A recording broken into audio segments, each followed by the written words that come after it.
No big, I feel like Pac. I shoot a shot. I'm coming in hot.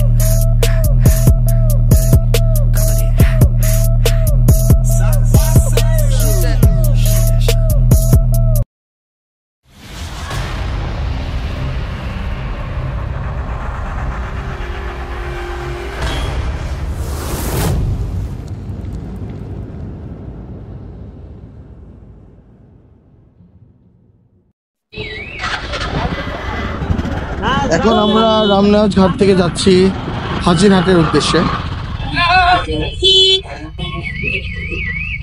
যে দেখি হাজিরহাটে কি আছে, কোন হাজিকে পাওয়া যায়। রামনাথ ঘাট থেকে আমরা একটি মোটরসাইকেল ভাড়া করে এখন যাচ্ছি হাজিরহাটের দিকে। উদ্দেশ্য হাজিরহাটে যে আমরা সকালে রাস্তাটা করব, তারপর আমরা যাব হাজিরহাট ঘাট দেখতে। ওই ঘাটটা বলা অনেক সুন্দর, আসলে দেখা যাক কতটুকু সুন্দর।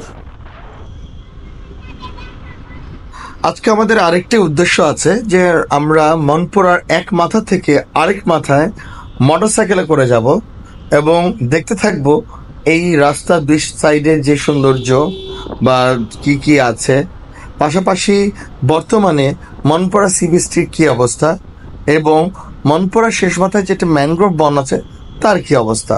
তাই আপনারা আমাদের ভিডিওর সাথেই থাকুন এবং শেষ পর্যন্ত দেখতে থাকুন।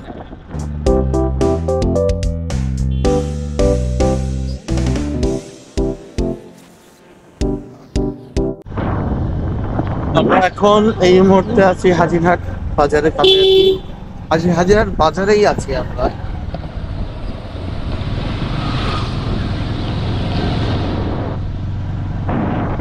সব বন্ধ, ভাড়া হলো 100 টাকা, না 100 থেকে 150 টাকার মধ্যেই আপডাউন করে। হাজিরহাটে নাস্তা খাবার পর এখন আমরা যাচ্ছি হাজিরহাট ঘাট দেখার জন্য। আমি জানি না ঘাটের কি বৈশিষ্ট্য আছে, কিন্তু সবাই বলছে ঘাটটা বলে সুন্দর। তো সুন্দর না কেমন তো না দেখলে তো বোঝা যাবে না, তাই আমরা এখন যাচ্ছি সেই হাজিরহাট ঘাটের উদ্দেশ্যে।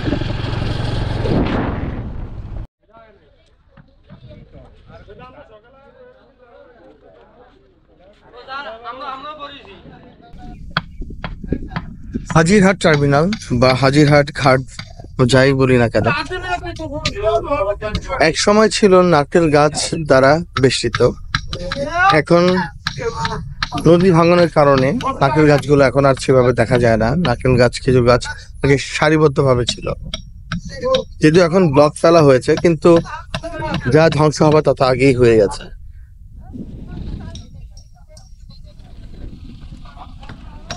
হাজিরহাট বাজারের সেই সৌন্দর্যটা এখন আর নেই।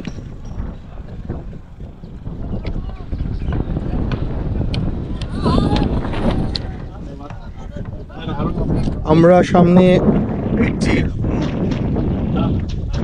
চাঁদবোট দেখতে পাচ্ছি, এটার নাম হলো এমটি ইলিশা। সকাল 10টার সময় এই হাজিরহাট থেকে ছেড়ে যায় তজুমদ্দিনের উদ্দেশ্যে।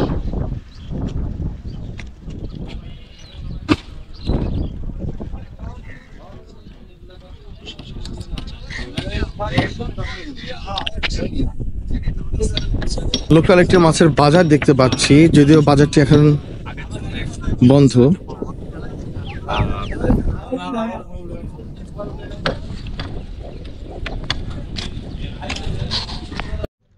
সামনে একটি নৌকার মেরামত চলছে, চলুন জেনে নেওয়া যাক কিভাবে তারা এই নৌকাটি মেরামত করছেন। আসসালামু আলাইকুম, দেখি মেরামত করা হচ্ছে, দেখি মাছ ধরার নৌকা না? কি মাছ ধরা হয় এই নৌকার মধ্যে?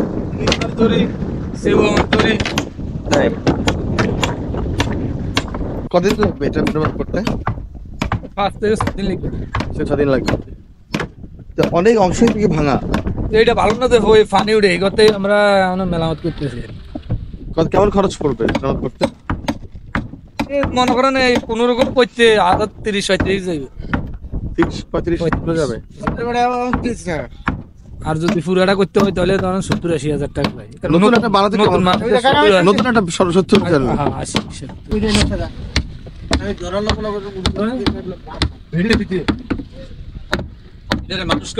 জি। মাছ ধরার এই নৌকাটিও মেরামতের অপেক্ষা রয়েছে। ভিউয়ার্স, আপনারা দেখতে পাচ্ছেন নৌকার ঠিক সামনের দিকে একটি সারাশের মতো, একটি নাকের মতো উঁচু একটা জায়গা। আপনি কি বলতে পারবেন এটাকে কি বলে? হাজিরহাট ঘাট থেকে এখন আমরা যাচ্ছি আরো দক্ষিণ দিকে। আমরা এই পর্যন্ত আগে কখনো আসিনি।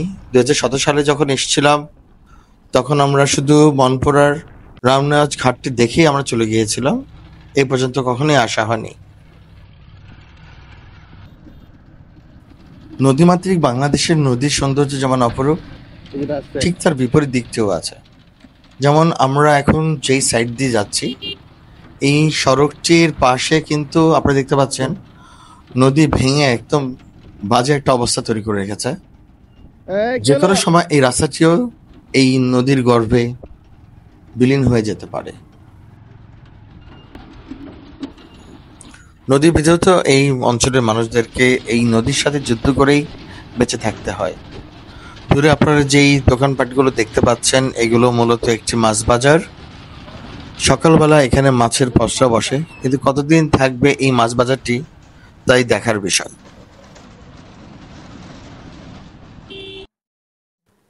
বর্তমানে আমরা অবস্থান করছি রামনাজ ঘাটের কাছেই। রামনাজ ঘাট বলবো না, হাজিরহাট ঘাটের কাছে আর একটি মাছ বাজারের সামনে। একটা সময় ছিল যখন এখানে গাছগাছালিতে পরিপূর্ণ ছিল, অনেক বসতি ছিল, বাট মেঘনা নদীর ভাঙনে এখন কিন্তু জায়গাটি হুমকির মুখে। আমি একটু আগে বলেছিলাম একটি পরিকল্পনা মাফিক যদি কাজ না করা হয় তাহলে এই অঞ্চলটিও একসময় বিলীন হয়ে যাবে।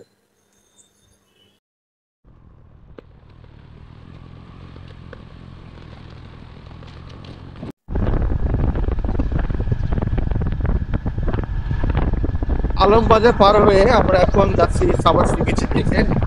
এই সি বিচটার নাম অনেকে আমরা জানার চেষ্টা করেছি। আমরা মনপুরা সি বিচ, এটাকে মনপুরা সি বিচ বলা হয়। ধন্যবাদ। এটাকে বলা হয় মনপুরা সি বিচ। আমরা মনপুরা সি বিচের দিকে এখন যাচ্ছি। আমরা চারিদিকে অপরূপ দৃশ্যের হাতছানি, আমরা মনপুরাতে এই দৃশ্যটাই উপভোগ করছি। এই মুহূর্তে আছি আমরা জনতা বাজার ঘাটে।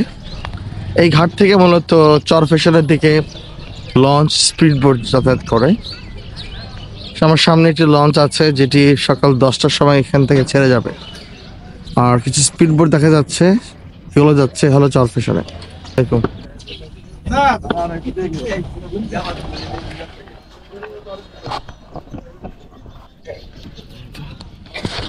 চিংড়ির নাম কি?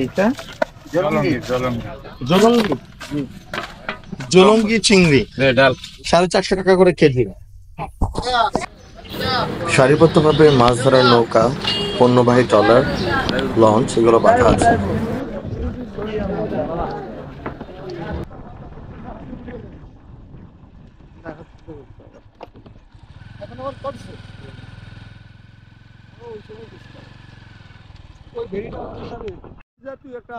মনপুরা সি বিচের দিকে রাস্তাটা এখন বেশ খারাপ আমরা দেখতে পাচ্ছি। আমরা একটা মাটির রাস্তা ধরে চলছি। এখানকার লোকজনের সাথে কথা বলে জানা গেল সাইক্লোন সহ বিভিন্ন প্রাকৃতিক দুর্যোগের কারণে রাস্তার এই বেহাল অবস্থা।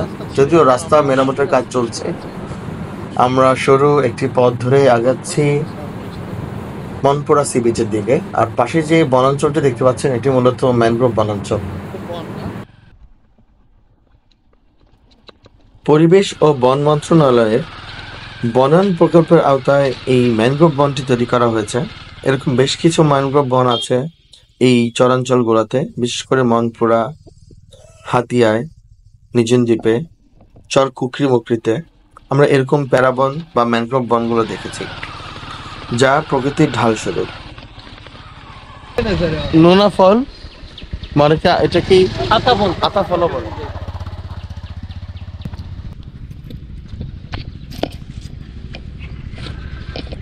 আমরা এখন একটু বনের ভিতরে ঢুকবো।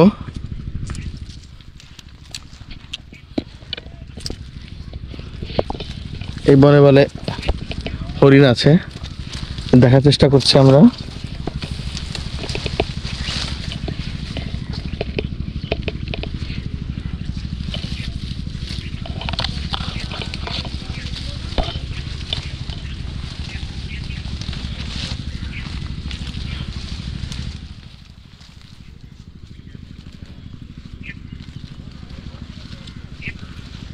এখনো পশু পাখির পায়ের ছাপ দেখতে পাইনি, তো চেষ্টা করছি দেখার জন্য।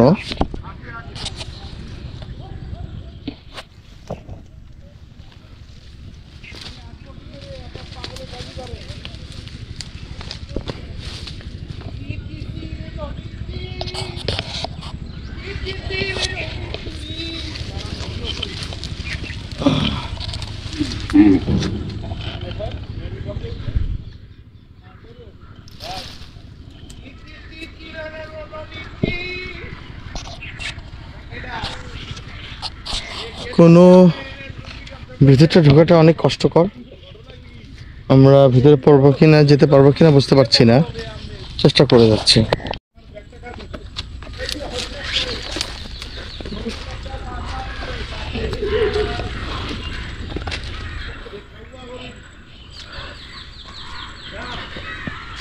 এই এই বনটা কিন্তু একটা প্রাকৃতিক ঝাল, আমি আগেও বলেছি। কারণ এই যে ম্যানগ্রোভ, আপনারা জানেন যে ম্যানগ্রোভের কিন্তু এরকম শ্বাসমূল হয়, এবং এই বনগুলোতে যে পরিমাণ বাতাসের ধাক্কা তারা সহ্য করতে পারে প্রাকৃতিক ঢাল হিসাবে, তা কিন্তু বর্ণনাতীত।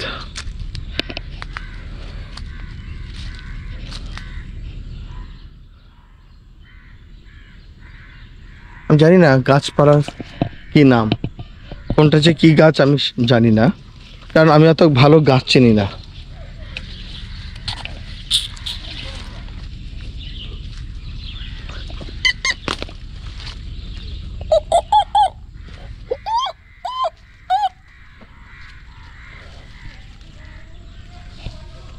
এত চুল কেন এখানে?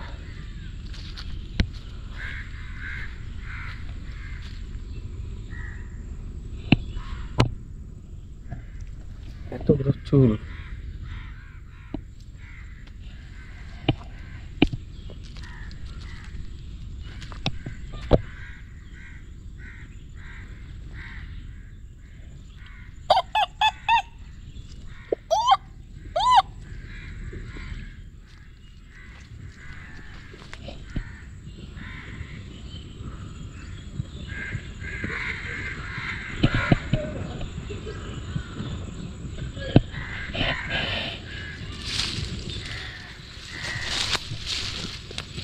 অনেকটা ভিতরে ঢুকে পড়েছে, কিন্তু কোনো পায়ের ছাপ টাপ কিছুই দেখতে পাচ্ছি না।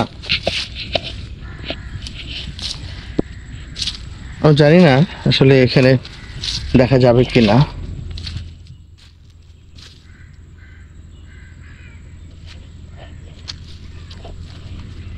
ডালগুলো কেটে রাখা কেন?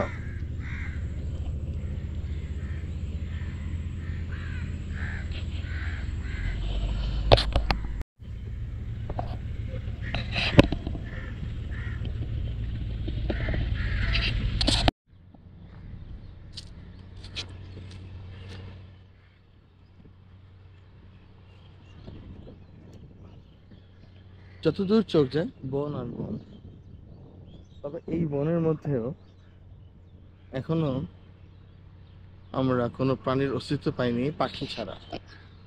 কোনো বানর বা কোনো শিয়াল, হরিণ তো দূরের কথা, অন্য কিছু না। শুধু পাখির কলকাকলি আমরা শুনতে পাচ্ছি।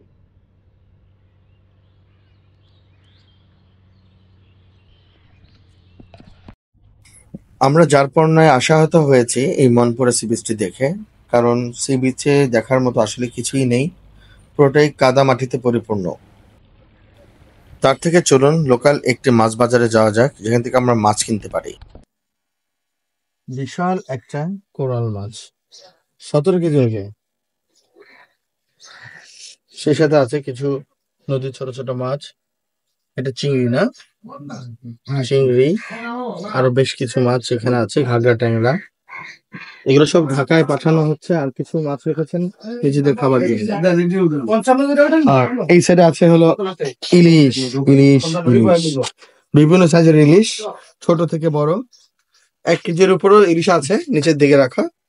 সাথে আছে এই টাটকা টাটকা ইলিশ মাছ। আমরা 7টা ইলিশ মাছ নিয়েছি, একটা মাছ উপহার আব্বাস ভাইয়ের কাছ থেকে আমাদেরকে উপহার হিসেবে দিয়েছেন একটা মাছ। আর আমরা মাছ কিনেছি সবগুলো দেখান, মাছগুলো সবগুলো 1000 টাকা। ওয়েট হয়েছে